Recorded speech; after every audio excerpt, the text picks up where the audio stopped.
पिताजी तो मर गए, लेकिन मुझे जीते जी मार कर चले गए। पता नहीं उस अंधे को कब तक मुझे ढूंढना पड़ेगा। खुद के लिए तो कुछ मिलता ही नहीं, उस अंधे को कहाँ से खिलाऊं? गोपाल और भोला दो भाई थे। भोला गोपाल का बड़ा भाई है, जो जन्म से ही अंधा है। गोपाल के पिता ने मरते वक्त गोपाल से वचन लिया था कि वह भोला की देखरेख की जिम्मेदारी ले। गोपाल रोज रोज इधर उधर भिक्षा मांगता और उसी से अपना तथा अपने भाई का गुजारा करता था।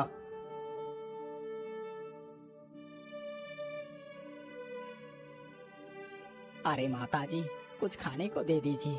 3 दिनों से भूखा हूँ, कुछ भी नहीं खाया। अच्छा अच्छा, रुको बेटा, मैं तुम्हें कुछ खाने को देती हूँ। इतना कहकर वो बूढ़ी महिला घर के अंदर जाती है और एक रोटी लेकर आती है। ये लो बेटा, मेरे पास एक ही रोटी बची है।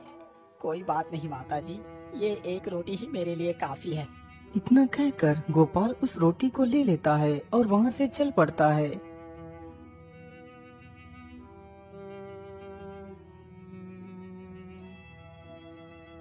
गोपाल चलते चलते एक नदी के पास से होकर गुजरता है। आज पूरा दिन भिक्षा मांगने के बाद सिर्फ एक रोटी ही मिली है। अब इसे मैं खुद खाऊं या फिर उस अंधे को खिलाऊं? बस अब बहुत हो गया। अब मैं किसी के लिए कुछ भी नहीं करूंगा।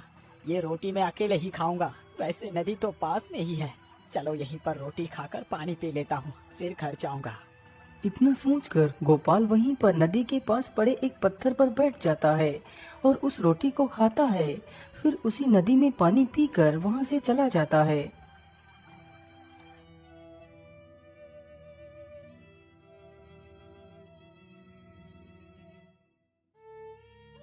अरे गोपाल, क्या आज फिर से तुम्हें कुछ भी नहीं मिला?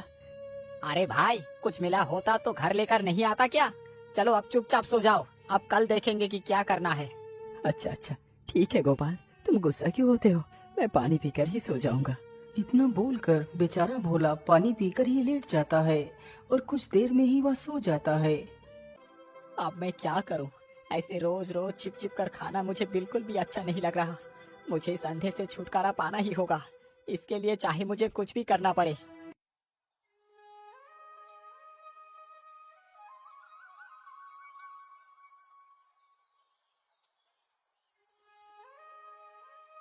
अरे भाई चलो, आज हम दोनों भिक्षा मांगने के लिए चलते हैं। हाँ हाँ गोपाल, ये ठीक रहेगा, चलो चलते हैं। गोपाल अपने अंधे भाई भोला को लेकर निकल पड़ता है।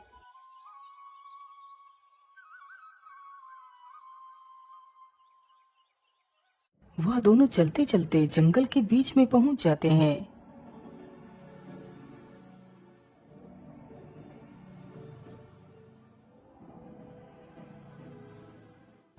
हाँ हाँ, ये जगह ठीक रहेगी। मैं इसे यही पेड़ के नीचे छोड़कर चला जाता हूँ। यहाँ से तो ये अंधा कभी भी वापस नहीं आ पाएगा। एक ना एक दिन कोई जंगली जानवर इसको चट कर जाएगा। अरे क्या हुआ गोपाल, तुम रुक क्यों गए? अरे कुछ नहीं भाई, हम अब गांव के किनारे पर आ चुके हैं। मैं सोच रहा हूँ कि तुम्हें यही पेड़ के नीचे बैठा देता हूँ और मैं भिक्षा मांग कर ले आता हूँ।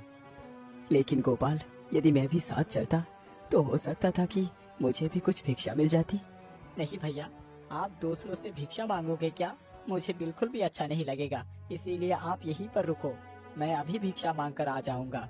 इतना बोलकर गोपाल वहाँ से चला जाता है।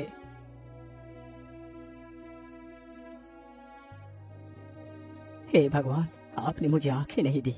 मुझे इसका कोई अफसोस नहीं, क्योंकि मेरी आंखें बनाकर आपने मेरे भाई को मेरे जीवन में भेजा है। बेचारा भोला तो अपने भाई के दुष्ट विचारों को समझ नहीं पाया था। वह वहीं पेड़ के नीचे बैठा रहता है। भोला को पेड़ के नीचे बैठे बैठे पूरा दिन निकल गया। शाम होने वाली थी। बेचारा भोला इस आस में बैठा था कि कब उसका भाई आकर उसे आवाज लगाए। मुझे यहाँ पर बैठे हुए तो काफी समय गुजर चुका है।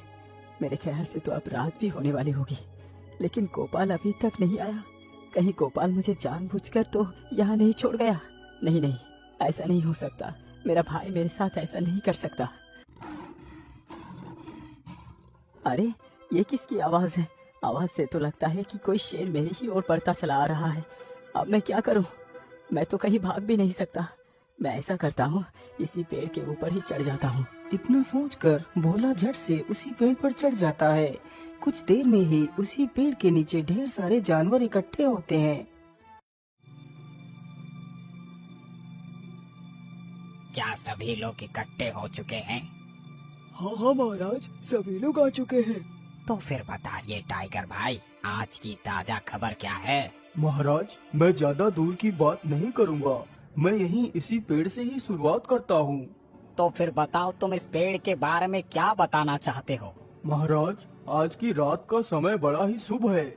यदि कोई नेत्रहीन जीव इस पेड़ की पत्तियां तोड़कर उन पत्तियों का रस अपनी आँखों में डाल ले तो उसकी आंखें पूरी तरह स्वस्थ हो जाएगी। उन जानवरों की बात को भोला बड़े ही ध्यान से सुन रहा था। वह तुरंत ही उस पेड़ की कुछ पत्तियां तोड़ता है और उन्हें मसलकर उनका रस अपनी आंखों में डालता है। आंखों में रस पड़ते ही मानो कोई जादू सा हो गया हो और भोला की आंखें बिल्कुल ठीक हो जाती हैं। वह सारे जानवर बारी बारी से शेर को खबरें सुनाते हैं। उन जानवरों की बात सुनकर भोला बहुत खुश हो गया था।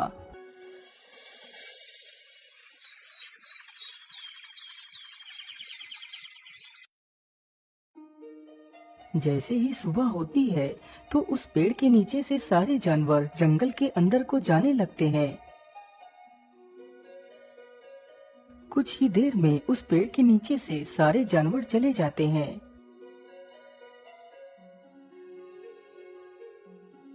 मुझे लगता है अब पेड़ के नीचे से सारे जानवर जा चुके हैं।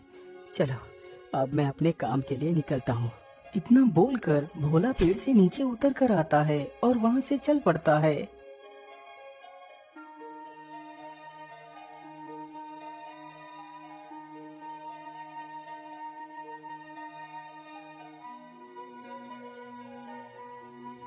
भोला चलते चलते एक नगर में पहुँचता है तो देखता है वहाँ के सभी लोगों के पीठ पर एक कुबड़ है।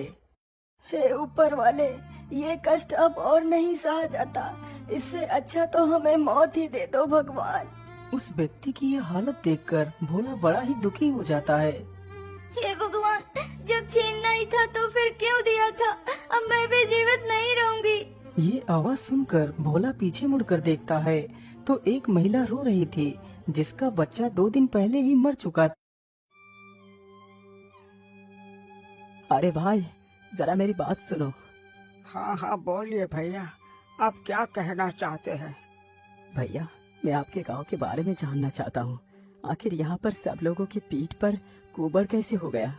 अरे भैया, मैं तुम्हें क्या बताऊं। पूर्णिमा की रात तक सब कुछ ठीक था, लेकिन उसकी अगली सुबह ही हमारे लिए काल लेकर आई। हम खुद ही नहीं जानते कि हमें ये कुबड़ क्यों निकल आया। अरे भाई, आप दुखी ना हो, मैं आपके सारे गांव को इस कुबड़ से मुक्त कर सकता हूँ। अरे युवक, क्या तुम कोई मजाक कर रहे हो? हमें इस हालत से गुजरते हुए पूरे 3 महीने हो चुके हैं, लेकिन कोई भी हकीम या वैद्य हमें ठीक नहीं कर पाया, और तुम ठीक करने की बात कर रहे हो। अरे भाई, तुम मेरी बात का विश्वास करो। बस जो मैं कहता हूँ उसे ध्यान से सुनो। देखो भाई, तुम मुझे एक कटोरा भरकर दूध ला कर दो और साथ में कुछ खाना भी लेकर आना। कल की सुबह आप सबके लिए सुखद होगी। तो फिर ठीक है युवक, तुम यहीं पर रुको, मैं अभी दूध और खाना लेकर आता हूँ। वह युवक जल्दी से जाता है और दूध तथा खाना लेकर जल्दी ही आ जाता है। ये लो भाई, दूध और खाना। भोला दूध का कटोरा तथा वह खाने की पोटली ले लेता है। भाई, अब आप यहाँ से चले जाइए और जाकर आराम से सो जाइए। इतना सुनकर वह युवक वहाँ से चला जाता है। उसी दिन पूर्णिमा की रात थी। भोला उस खाने की पोटली में से खाना निकाल कर खाने लगता है।